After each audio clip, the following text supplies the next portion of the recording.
Hey guys, good evening. Welcome to youth of time by Anupriya Anand. आप सभी का बहुत बहुत स्वागत है। चलिए समय को व्यर्थ ना करते हुए क्वेश्चंस की ओर चलते हैं। जो पहली बार विजिट कर रहे हैं ध्यान से सुन लीजिए। हर रोज सुबह 6 बजे करेंट अफेयर और शाम 8 बजे जनरल अवेयरनेस की क्लास होती है इस चैनल में। किसी भी कॉम्पिटेटिव एग्जाम्स की तैयारी कर रहे हो तो इस चैनल को सब्सक्राइब जरूर कर लीजिएगा।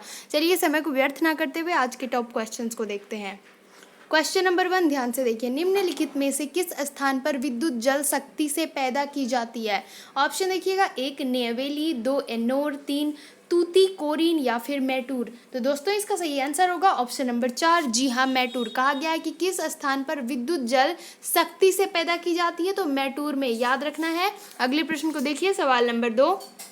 रसोई की गैस एक मिश्रण है। ऑप्शन देखिएगा, एक मीथेन और एथिलीन का, कार्बन डाइऑक्साइड और ऑक्सीजन का, ब्यूटेन और प्रोपेन का, या फिर कार्बन मोनोऑक्साइड और कार्बन डाइऑक्साइड का। तो दोस्तों इसका सही आंसर होगा ब्यूटेन और प्रोपेन का। रसोई गैस एक मिश्रण है किसका? तो ब्यूटेन और प्रोपेन का। अगले प्रश्न को देखिए, सवाल नंबर 3। शुष्क पाउडर अग्निशामक में होता है क्या? ऑप्शन देखिएगा, 1 बालू, 2 बाल और सोडियम कार्बोनेट, 3 बालू और पोटेशियम कार्बोनेट, या 4 बालू और सोडियम बाइकार्बोनेट। तो दोस्तों इसका सही आंसर होगा ऑप्शन नंबर 4। जी हाँ, शुष्क पाउडर अग्निशामक में होता है बालू और सोडियम कार्बोनेट। याद रखना है, ऑप्शन नंबर 4 आपका यहाँ पे सही हो जाएगा। अगले प्रश्न को देखिए, सवाल नंबर 4। कांच प्रबलित प्लास्टिक बनाने के लिए किस प्रकार के कांच प्रयोग किया जाता है? कांच का, किस प्रकार के कांच का? ऑप्शन देखिएगा, 1 पाइरेक्स कांच, पिलट कांच, क्वार्ट्ज कांच, या फिर रेसा कांच। तो दोस्तों इसका सही आंसर होगा ऑप्शन नंबर 3। जी हाँ, कांच प्रबलित प्लास्टिक बनाने के लिए किस प्रकार के कांच का प्रयोग किया जाता है? तो क्वार्ट्ज कांच का। जी हाँ, ऑप्शन नंबर 3 सही होगा। अगले प्रश्न को देखिए, सवाल नंबर 5। Question number 5।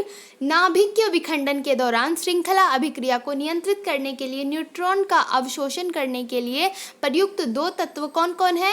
ऑप्शन देखिएगा, 1 बोरोन और कैडमियम, 2 बोरॉन और प्लूटोनियम, या फिर कैडमियम और यूरेनियम, या फिर ऑप्शन नंबर 4 यूरेनियम और बोरॉन। तो दोस्तों इसका सही आंसर होगा ऑप्शन नंबर 1। जी हाँ, बोरॉन और कैडमियम, ऑप्शन नंबर 1 सही है, याद रखें। अगले प्रश्न को देखिए, सवाल नंबर 6।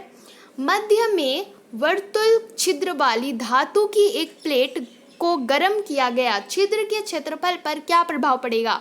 ऑप्शन देखिएगा फ्रेंड्स, 1 बढ़ेगा, 2 घटेगा, 3 उतना ही रहेगा, या फिर पहले बढ़ेगा और फिर घटेगा। कौन सा सही होगा? मध्य में वर्तुल छिद्र वाली धातु की एक प्लेट को गर्म किया गया, छिद्र के क्षेत्रफल पर क्या प्रभाव पड़ेगा?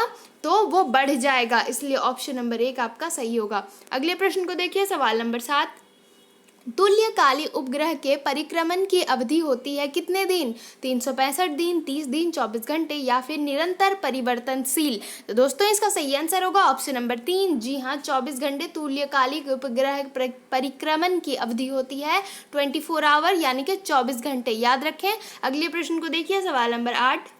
एक कागज का टुकड़ा और एक क्रिकेट बॉल एक ही ऊंचाई से गिराए गए, निम्नलिखित में से किस परिस्थिति में दोनों एक साथ पृष्ठ पर पहुंचेंगे? ऑप्शन देखिएगा, 1 उनका आयतन बराबर हो, उनका घनत्व बराबर हो, या फिर उनका द्रव्यमान बराबर हो, या फिर ऑप्शन नंबर 4 उन्हें निर्वात में गिराया जाए। तो दोस्तों इसका सही आंसर होगा ऑप्शन नंबर 4। जी हाँ, उन्हें निर्वात में गिराया जाए, ऑप्शन नंबर 4 आपका सही हो जाएगा। चलिए अगले प्रश्न को देखिए, सवाल नंबर 9। रॉकेट के संरक्षण के सिद्धांत पर काम करता है। ऑप्शन देखिएगा, 1 द्रव्यमान, 2 ऊर्जा, 3 रैखिक संवेग, या फिर रैखिक त्वरण। तो दोस्तों इसका सही आंसर होगा ऑप्शन नंबर 3। जी हाँ, रैखिक संवेग रॉकेट के संरक्षण के सिद्धांत पर काम करता है, रैखिक संवेग, याद रखें। अगले प्रश्न को देखिए, सवाल नंबर 10।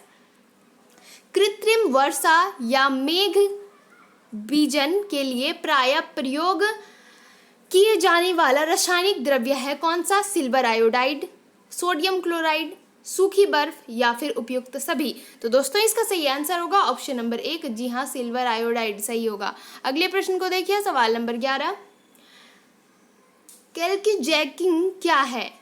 क्लिक जैकिंग क्या है? ऑप्शन देखिएगा, एक वेब प्रयोक्ताओं को गोपनीय जानकारी प्रकट करने के लिए फुसलाने वाली एक दुर्भावपूर्ण तकनीक, या फिर ऑप्शन 2, एक बीट सेकंड में डाटा भेजने और प्राप्त करने वाला एक साधन, या फिर ऑप्शन नंबर 3, कंप्यूटर इंजीनियरिंग का एक रूप, या फिर किसी छवि को मॉनिटर पर दिखाने के लिए एक प्रयुक्त अंकीय प्रक्रिया। तो इसका सही आंसर होगा ऑप्शन नंबर 1। जी हाँ, क्लिक जैकिंग क्या है? तो वेब प्रयोक्ताओं को गोपनीय जानकारी प्रकट करने के लिए फुसलाने वाली एक दुर्भावपूर्ण तकनीक है। याद रखना है, ऑप्शन नंबर 1 आपका सही आंसर है। क्वेश्चन नंबर 13 देखिए, भारत ने हाल ही में किस देश के साथ ऊर्जा के क्षेत्र में करारनामे पर हस्ताक्षर किए हैं जिसे नवीकरणीय ऊर्जा के क्षेत्र में विश्व नेता माना जाता है? वह देश कौन सा है?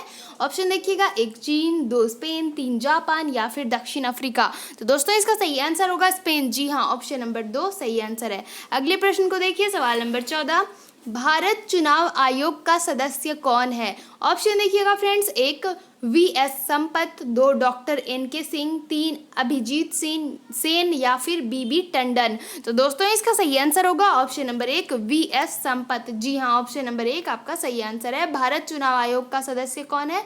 तो वी.एस. संपत। अगले प्रश्न को देखिए, सवाल नंबर 15, रिडिस्कवरी ऑफ इंडिया किसने लिखी है? ऑप्शन देखिएगा, 1 गुरचरण दास, ऑप्शन 2 अरुंधति रॉय, या फिर मेघनाथ देसाई, या फिर ऑप्शन नंबर 4 मृणाल पांडे।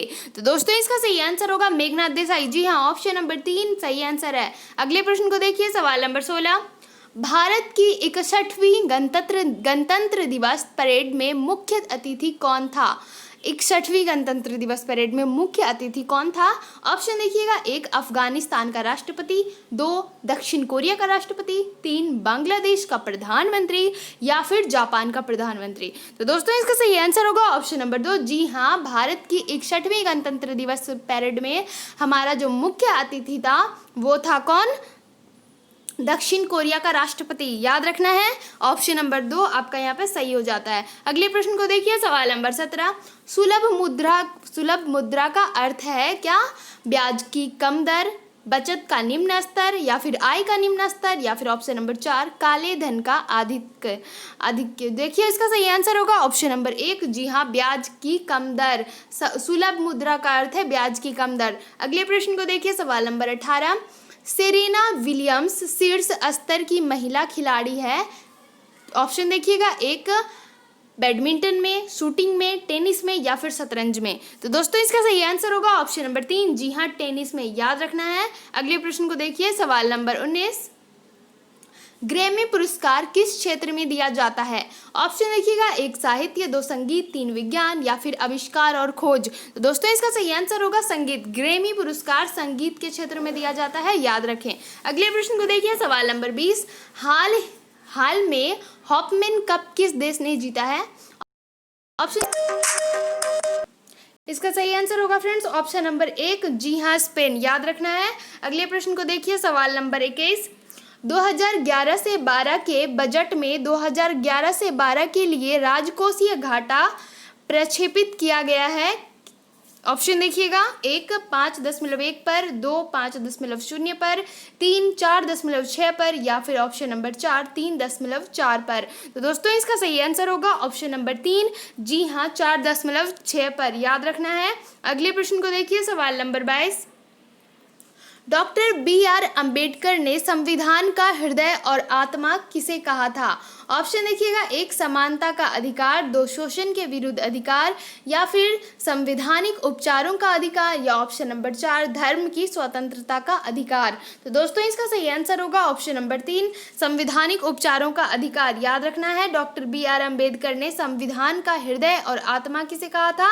तो संवैधानिक उपचारों का अधिकार को कहा था। अगले प्रश्न को देखिए, सवाल नंबर 23, कौन सा स्थानीय सरकार का मामला नहीं है? ऑप्शन देखिएगा, 1 सार्वजनिक स्वास्थ्य, 2 स्वच्छता, 3 कानून और व्यवस्था, या फिर ऑप्शन नंबर 4 लोक उपयोगी सेवाएं। तो दोस्तों इसका सही आंसर होगा ऑप्शन नंबर 3 कानून और व्यवस्था। कौन सा स्थानीय सरकार का मामला नहीं है? तो कानून और व्यवस्था, याद रखें। अगले प्रश्न को देखिए, सवाल नंबर 24।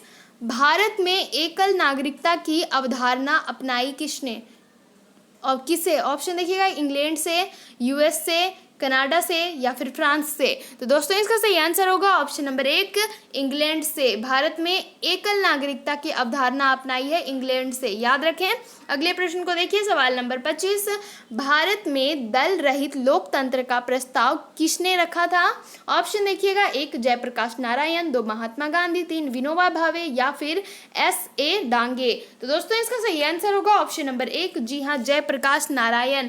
भारत में दल रहित लोकतंत्र का प्रस्ताव किसने रखा था? तो जयप्रकाश नारायण जी ने। अगले प्रश्न को देखिए, सवाल नंबर 26। सार्वजनिक क्षेत्र में विनिवेश को कहते हैं क्या? ऑप्शन देखिएगा, 1 उदारीकरण, 2 वैश्वीकरण, 3 औद्योगिकीकरण या फिर निजीकरण। तो दोस्तों इसका सही आंसर होगा ऑप्शन नंबर 4, जी हाँ, निजीकरण, याद रखना है। अगले प्रश्न को देखिए, सवाल नंबर 27।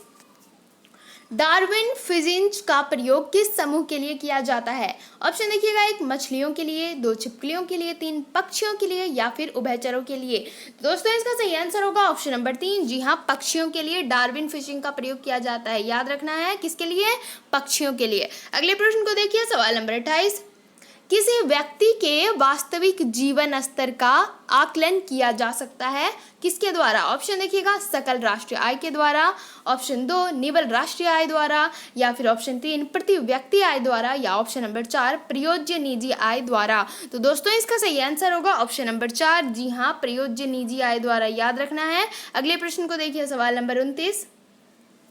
वित्त मंत्री द्वारा 28 फरवरी 2011 को अपने बजट भाषण में की गई घोषणा के अनुसार राज्यों को अपने स्टाम्प तथा पंजीकरण के प्रशासन के आधुनिकीकरण में सहायता करने की दृष्टि से विभिन्न राज्यों में सभी जिलों में ई-स्टाम्पिंग आरंभ हो जाने की आशा है।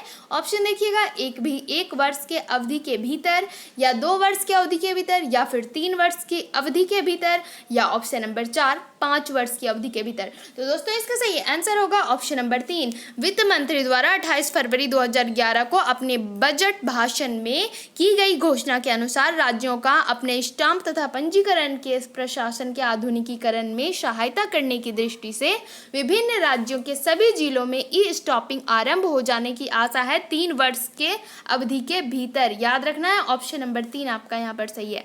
अगले प्रश्न को देखिए, ये हमारा अंतिम प्रश्न है।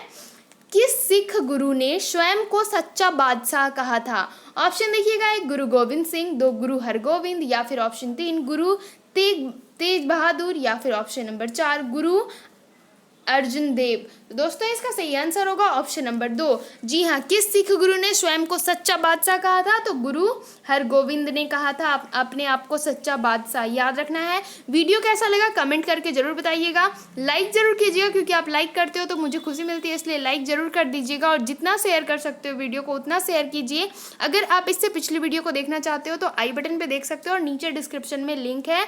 और अगर आप मुझे टेलीग्राम, ट्विटर, इंस्टाग्राम या फिर फेसबुक पर फॉलो करना चाहते हो तो उसके लिंक भी मैंने नीचे डिस्क्रिप्शन में डाल रखी है, आप मुझे फॉलो कर सकते हो। Okay, thank you, thanks for watching my video.